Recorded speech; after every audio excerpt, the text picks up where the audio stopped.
Hoje vai ser a quarta semana sobre heresias na história da igreja. Eu comecei com vocês, logo depois do nosso estudo da escatologia, essa pequena série, mostrando que certas opiniões e crenças têm caminhado na história da igreja, trazendo alguns danos. Eu mostrei um pouquinho na introdução sobre o que é heresia e como ela é perigosa, e como Pedro e os apóstolos nos alertam para a entrada dessas heresias no meio da igreja. Falei um pouquinho sobre gnosticismo, que é uma crença no místico, mistura superstição, mitologia. Pessoas acham que podem se conectar com Deus por causa de um conhecimento especial. Então não é Jesus que conecta o homem com Deus, mas é uma espécie de conhecimento, é uma espécie de sabedoria, é uma espiritualização diferente que coloca o homem em outro tipo de relacionamento com Deus. É uma crença perigosa, tanto na carta aos Coríntios, na carta aos Colossenses ou Filipenses. Essa heresia já estava contida, Paulo combatendo ela, Não que o texto ensina isso, mas o texto combate isso. Na nossa última aula eu falei um pouquinho sobre a heresia judaizante, que essa é bem possível de se ver no livro de Atos e também na carta aos Gálatas, quando o apóstolo Paulo combate fortemente a ideia de que, aliado à fé em Jesus, é preciso ter também esforço pessoal para a salvação. Alguns judeus que se converteram, principalmente religiosos e sacerdotes, eles começaram a ensinar na igreja que os homens deveriam ser circuncidados e que o homem deveria manter a abstinência de alimentos, as festas e as outras práticas para ser salvo. Mas a Bíblia nos ensina que Jesus Cristo é suficiente para a nossa salvação. E tanto a crença gnóstica quanto a crença judaizante são perigosas. Mas hoje eu quero compartilhar com vocês algo também que eu considero muito perigoso na história da igreja. Vou falar um pouquinho de pelagianismo. Talvez vocês nem ouviram esse nome, alguns vão entender, o Josué já vai captar a mensagem, alguns outros aí vão falar, opa, Alguns poderiam dizer que a Batista Livre namora o pelagianismo, aí João, perigo, não, misericórdia. E porque tem algumas igrejas que acabam entrando nessa onda, talvez por inocência, mas é um grande perigo, tá bom? Podem confundir essas coisas, eu não quero isso, tá? Eu não gosto de ficar falando muito sobre termos, terminologia, ou ficar usando esses títulos que se dá muito no meio da igreja. Gera muita confusão quando a gente começa a falar assim: é milenista, pré-milenista, pós-milenista, pré-tribulacionista, meso-tribulacionista, ou pós-tribulacionista, ou é arminiano, ou é calvinista, ou pelagiano, esse monte de... é muito termo, irmãos. Vocês veriam que há muitos títulos para grupos, há muita terminologia na teologia que é usada para falar de alguns grupos, e com frequência eu evito isso, porque a gente começa a falar assim: mas é arminiano, mas é calvinista, mas é isso, mas é aquilo. O título não importa, na verdade, irmãos, porque o importante é a nossa crença bíblica. Mas por outro lado, quando alguém decide estudar um pouco mais, não só a Bíblia, como a história da igreja, inevitavelmente a gente vai estudar assuntos que vão nos levar a esse tipo de conhecimento. E por que fala-se calvinista, ou arminiano, ou eu citei hoje pelagiano?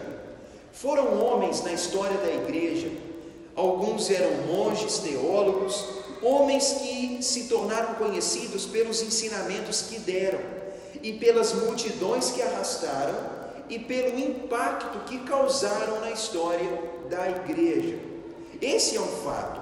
E quando a gente fala de João Calvino, é um personagem que viveu nos anos 1500, 1600, Armínio, mesma coisa, homens que viveram na história e fizeram interpretações da Bíblia que foram acatados pela igreja e que resumiam a crença da igreja. Mas no caso de hoje, Pelágio, ele foi um monge que viveu na época, chamava-se Britânia, é onde hoje é Grã-Bretanha, Reino Unido ou Inglaterra. Ele viveu do ano 360 ao ano 420 aproximadamente. Esse homem Pelágio, irmãos, ele teve uma... Bem, estou narrando fatos históricos, né? E como são fatos muito antigos, talvez pode divergir em alguma coisa, mas os fatos são harmoniosos.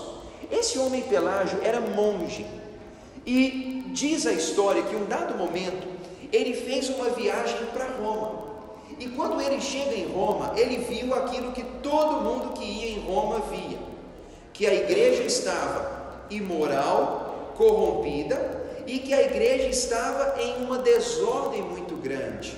Naqueles anos, Roma já tinha se tornado um centro religioso, porque uma mistura entre Império Romano e igreja acabou formando a crença católica, porque quando o Império Romano e a igreja se misturam numa suposta conversão de imperadores romanos, a igreja então acabou se tornando a religião oficial do Império Romano.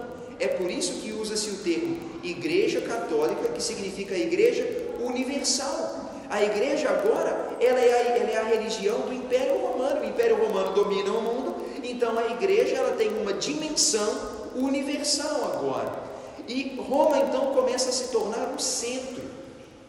E naquele contexto, irmãos, Roma virou um centro da religião, onde ali começa a surgir alguns líderes que dizem que eram os líderes da religião mundial, que era em Roma que ele deveria estar, e eles então desenvolveram ali muito da liderança da igreja.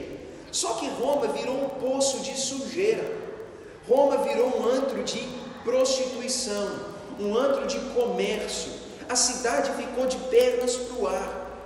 Pelágio viu isso no ano, vamos dizer, 400. A história narra que quando Lutero foi a Roma nos anos 1500, ele também ficou embasbacado. Ele era um monge alemão, certamente sonhava em ir para Roma para ver o Papa, ver os líderes da igreja. Ele imaginou que veria uma grande religiosidade. Quando chega lá, ele vê padres se prostituindo com prostitutas, um grande comércio, uma grande crise. Estou mostrando, irmãos, como que isso durou anos. Mas na época do Pelágio, no ano 400, a gente está falando aí 400 depois do nascimento de Jesus, ele viu esse problema.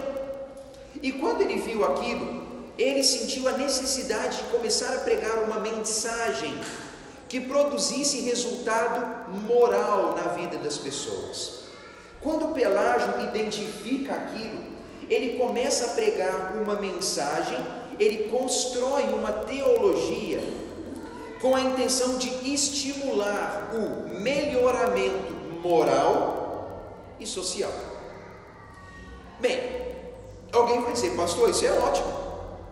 É ótimo que se a gente identifica um problema, a gente use o ensino bíblico para tratar aquele problema. Só que o Pelágio, irmãos, cometeu um erro gravíssimo.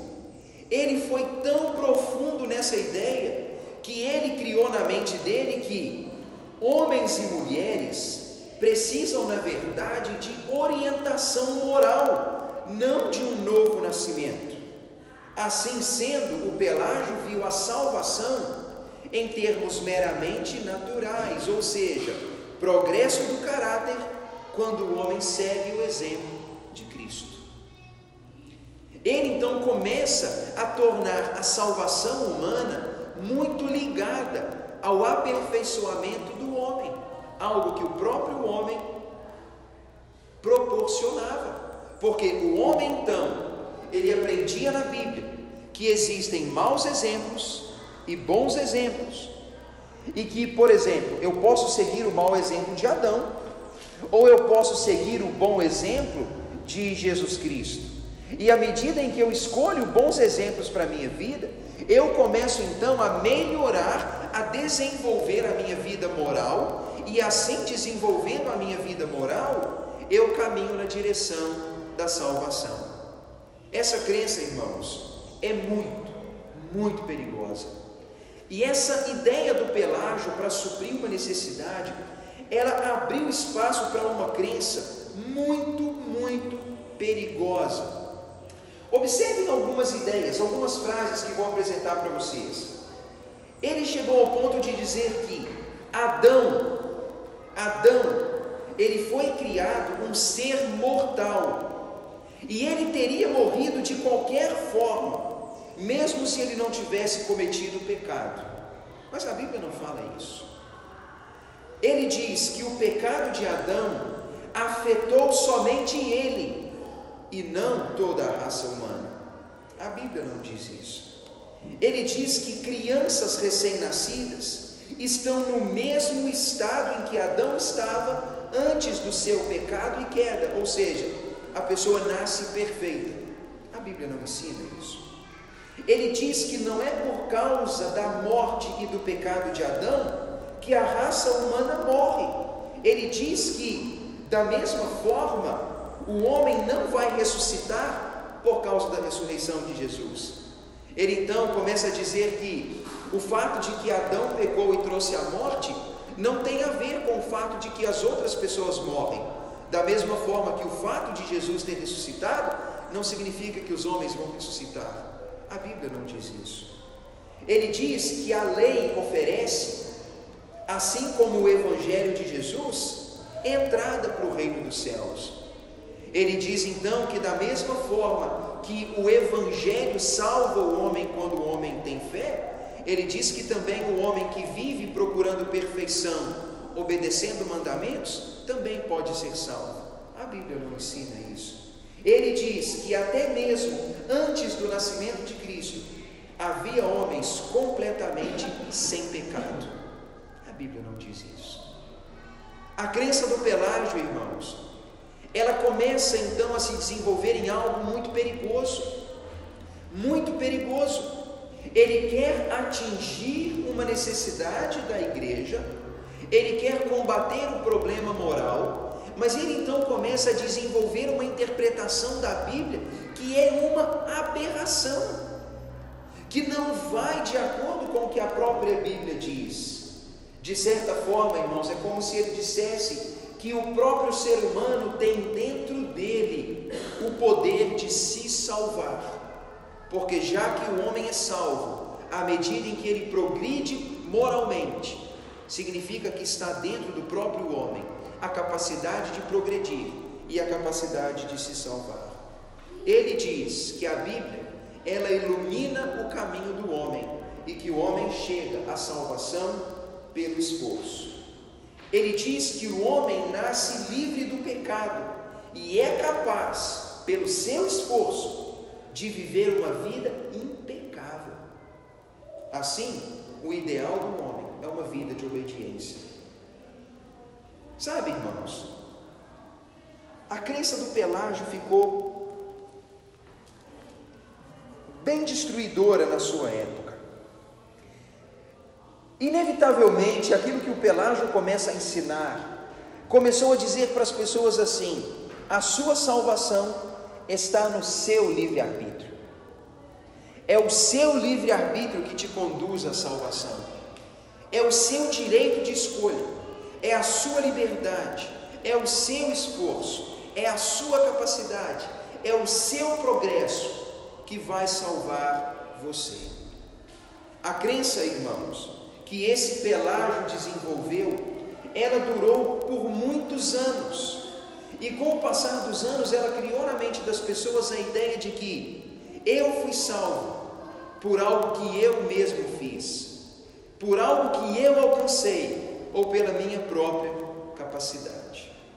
O pelagianismo, eu disse no princípio, ele tem sido confundido com a crença do tal Armínio. Alguém fala assim: mas o Armínio ensinava o mesmo que o tal... Irmãos, estou mencionando isso, se você não tem familiaridade com o termo, joga isso no baú do esquecimento da memória. Mas para aqueles que estão familiarizados com esses termos, é importante. Com o passar dos anos, surgiu, pouco depois do Lutero, um teólogo chamado Jacó Armínio. E ele ensinava uma doutrina bem bíblica, que alguns começaram a dizer que ele ensinava o mesmo que o Pelágio ensina. Irmãos, a Batista Livre acredita no que o Armínio ensina, basicamente. Aí o pessoal fala: a Batista Livre então é crer na mesma coisa que o Pelágio, nessas loucuras que eu falei. Irmãos, nenhuma igreja séria pode acreditar nisso que Pelágio ensinava. Nenhuma igreja bíblica pode ensinar que a salvação está no poder do homem. Nenhuma igreja bíblica pode ensinar que o homem é salvo pelo seu progresso moral. E não há ninguém que possa dizer que a vida de Jesus Cristo é um exemplo para o nosso desenvolvimento. Na verdade, isso seria diminuir não só a pessoa de Jesus, mas anular todo o ensino bíblico. Porque a Bíblia, irmãos, ela é categórica quando diz: quando Deus cria Adão e Eva, eles não foram criados seres mortais, e Deus disse: no dia em que vocês desobedecerem, vocês vão morrer. E a morte, então, ela vem como consequência da desobediência do Adão. E a palavra nos diz em Romanos capítulo 5, que da mesma forma que o pecado afetou a vida de Adão, o pecado afeta todos nós, porque a desobediência de Adão traz uma consequência para toda a raça humana. É como se Adão tivesse contraído uma doença, e aquela doença fosse transmitida a todas as pessoas que nascem dali por diante. E a Bíblia diz, irmãos, que o problema da raça humana não está na sua vida moral. O problema da prostituta não é a prostituição. O problema do ladrão não é o roubo. O problema do mentiroso não é a mentira, irmãos. O problema do mundo não reside nesses pequenos atos.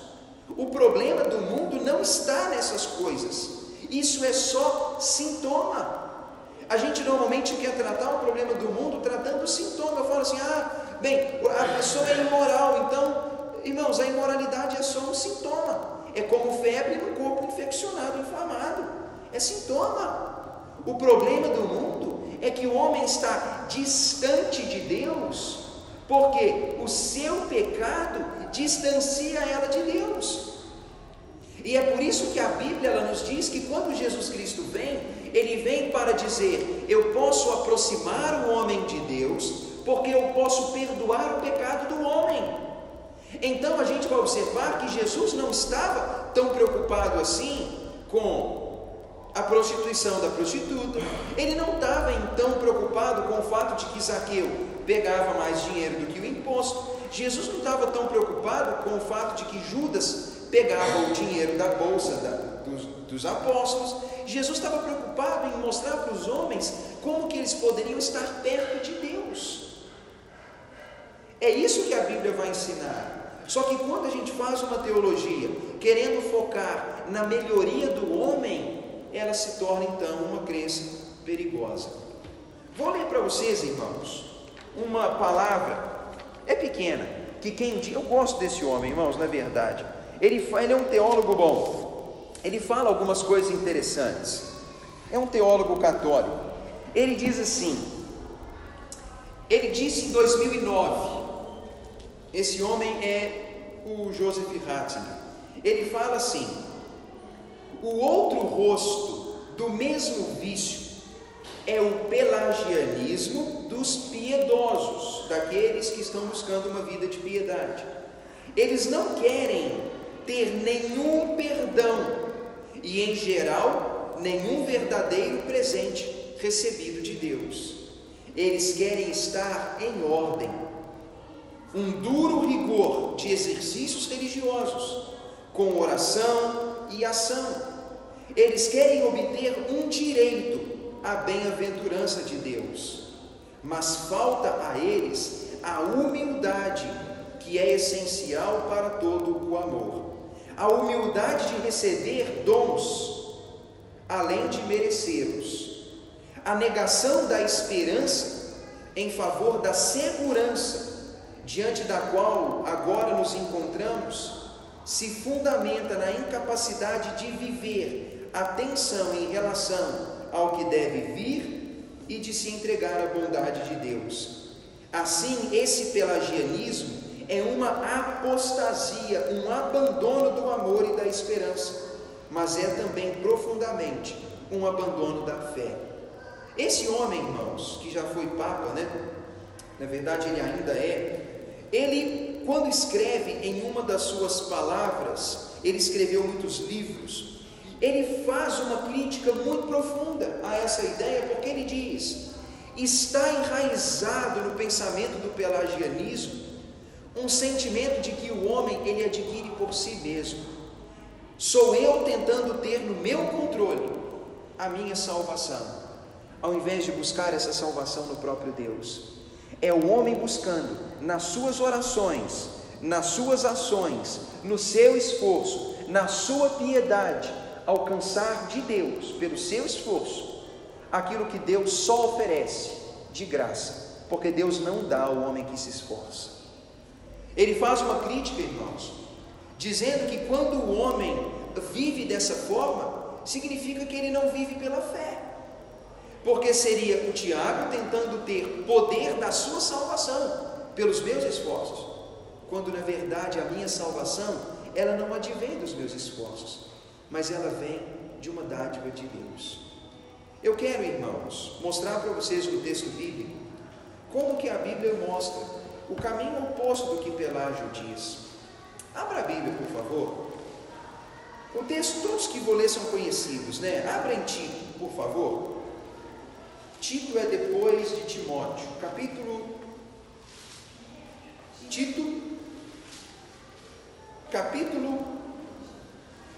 3,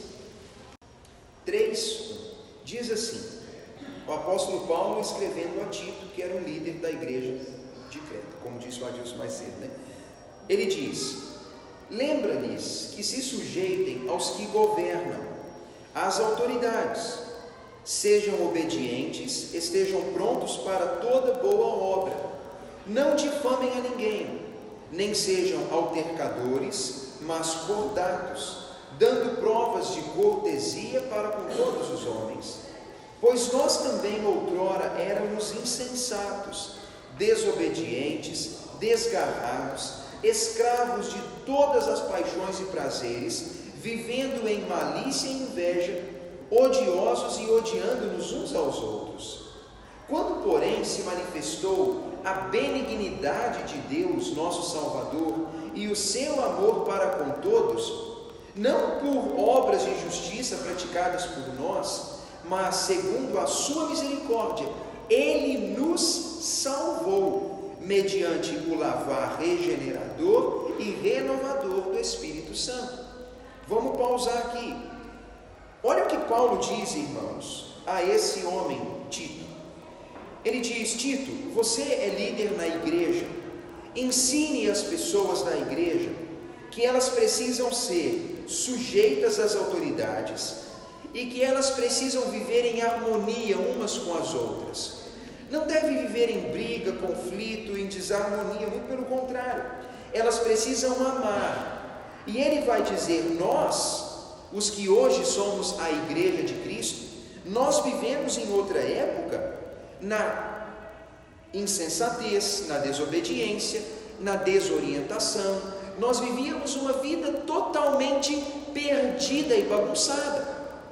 E ele vai dizer no versículo 4: mas no meio dessa nossa vida desorientada, a bondade de Deus se manifestou em nossa vida, Ele se revelou a nós de maneira salvadora, mas não foi por algo que nós tivéssemos feito, até porque Paulo fala, Deus não tinha nenhum motivo para agir assim por nós, porque nós éramos insensatos, desobedientes, desgarrados, escravos dos prazeres, nós vivíamos na malícia e na inveja, odiamos e éramos odiados por todos os homens. Paulo está dizendo, a nossa vida era assim, ou seja, nós não tínhamos nada de especial para alguém chegar lá e dizer, estou vendo que essas pessoas, nécias, desobedientes, desgarradas, invejosas e odiosas, elas merecem o céu, elas merecem a reconciliação comigo. Não era o cenário. E Paulo então diz, Tito, quando a bondade de Deus se manifestou a nós, não foi por algo que nós tínhamos feito, mas ele diz, foi por causa da misericórdia de Deus, e foi Deus quem nos salvou. Quando Paulo usa essa palavra, ele vai dizer, Tito, lembra a igreja, a nossa salvação não se dá pelos nossos esforços, Ela se dá porque Deus é misericordioso. E a minha salvação não acontece porque eu me salvei, mas ela acontece porque alguém me salvou. Esse, irmãos, é o ensino bíblico. Quando nós abrimos nossa Bíblia, nós precisamos admitir que a salvação é uma iniciativa de Deus, ela é uma operação de Deus, ela não parte do ser humano. O erro do Pelágio, irmãos, foi mostrar que o homem é salvo por ele mesmo, como se ele pudesse salvar-se por si mesmo. Mas na verdade, o que a Bíblia nos ensina é que pela misericórdia de Deus e pela graça de Deus, o homem é chamado, o homem é atraído, o homem é convencido, o homem é constrangido. É como se Deus, na sua infinita bondade, Ele nos cativasse, e como se por essa manifestação de Deus a gente tivesse então a condição de dizer: eu recebo, eu creio, eu me entrego. A palavra, irmãos, ela vai mostrar para nós em todo o texto bíblico que é no meio de um cenário de morte e perdição que a bondade de Deus é manifesta. Se a gente lesse o texto de Efésios 2, a palavra vai dizer que Deus nos deu vida quando nós estávamos mortos nos nossos delitos e pecados. Da ótica bíblica, o homem está morto. Um homem morto, ele não pode fazer uma jornada por si mesmo. Uma pessoa morta, ela não tem poder nela mesma de fazer a saída da sua sepultura de morte. Mas pelo contrário, exige-se alguém mais poderoso e capaz, que possa dizer: vem para fora, e você então pela fé iria. Eu creio, irmãos, no ensino bíblico, que mostra que o ensino do Pelágio, ele foi muito danoso para a história da igreja. E hoje, nos dias atuais da igreja, existe um problema, irmãos, que tem acontecido, que é uma forma de pelagianismo. Há muitas pessoas dentro das igrejas buscando perfeição pelos esforços, buscando salvação pelos esforços, buscando sua salvação nas suas orações, nos seus jejuns, nas suas ofertas, nas suas penitências, na sua dedicação, na sua santificação. Pessoas que chegam ao ponto de criarem orgulho dizendo: não, eu sou salvo porque eu estou em tal e tal posição, porque eu sou assim, ou porque eu sou pastor, eu agora sou diácono, eu agora sou um homem que faz isso e faz aquilo, e por isso eu sou salvo. Irmãos, eu faria essas coisas porque sou salvo, não para ser salvo. Porque de fato, irmãos, quando o homem traz para si a capacidade de salvar-se, é como se ele estivesse desprezando Jesus Cristo. E Paulo diz em Gálatas capítulo 2, ele diz: se a salvação do homem é pela sua obediência a mandamentos, por meio do qual ele se aperfeiçoa, significaria dizer que Cristo morreu em vão. E Paulo então vai dizer: eu não anulo a cruz de Cristo, porque eu morri para aquele estilo de vida, e agora eu vivo por Cristo. Irmãos, que Deus guarde o nosso coração para que a crença de que eu me salvei, ela não tenha lugar em nossas vidas. Às vezes, eu já mencionei isso aqui, eu vejo que na simplicidade do cristão, o cristão se orgulha até mesmo do seu ato de fé, como se ele se sentisse assim muito esperto, no sentido de que não, eu me salvei, eu sou salvo porque eu criei em Jesus, porque eu aceitei Jesus, porque eu não sei o que. Existe muito eu na igreja, irmãos, existe muito eu na igreja. E quando eu penso no meu relacionamento com Deus, não tem nada a ver com eu, tem a ver com Ele, né? Foi Ele que se manifestou para mim, foi Ele que foi bondoso comigo, foi Ele quem deu Jesus, foi Ele que está me convencendo pelo Espírito Santo. A única coisa que eu fiz foi ficar constrangido com aquilo e dito: eu não tenho opção, eu não tenho opção. Porque, irmãos, vamos ser sinceros, quando a gente consegue com os olhos abertos ver o que Deus fez, o que Jesus fez, como que eu vou dizer não? Eu não posso dizer não, porque é uma mensagem tão perfeita, é uma mensagem tão confrontadora, que quando eu vejo a bondade de Deus, só me resta crer e dizer: Deus, eu entendo isso, e eu quero isso, eu não tenho outra opção. Como Paulo disse, o amor de Cristo nos constrange, e constrange, irmãos. Alguém que com os olhos abertos enxerga o amor de Cristo, não tem como as pessoas não ser constrangidas por esse amor e dizer: eu não tenho como dizer não. Mas isso só acontece, irmãos, porque Deus fez com que esse amor chegasse até nós. E eu entendo hoje que algumas formas de pelagianismo estão chegando na igreja, e a gente pode ver que a igreja hoje é uma igreja vaidosa, orgulhosa, de cristãos soberbos, presunçosos, achando que a sua relação com Deus se dá por aquilo que eles são ou fazem. Isso, irmãos, é antibíblico. De fato, Cornélio era um homem piedoso, generoso nas esmolas, um homem que queria conhecer mais de Deus, e Deus então manda Pedro ir lá onde Cornélio vivia, e Pedro chega lá e ensina a mensagem de Jesus. E quando ele faz aquilo, Cornélio crê, se batiza, e ele então chega à salvação. Uma coisa, irmãos, que eu acho importante, e é uma crença minha de Tiago, eu acho que Deus não rejeita o homem que busca. De fato, quando a gente vê pessoas sedentas pelo conhecimento de Deus, na sua sinceridade, buscando Deus, a graça de Deus alcança essa pessoa. Ela vai ter oportunidade, o amor de Deus vai ser manifesto, sabe? Porque a Bíblia fala que Deus não rejeita o coração quebrantado, contrito.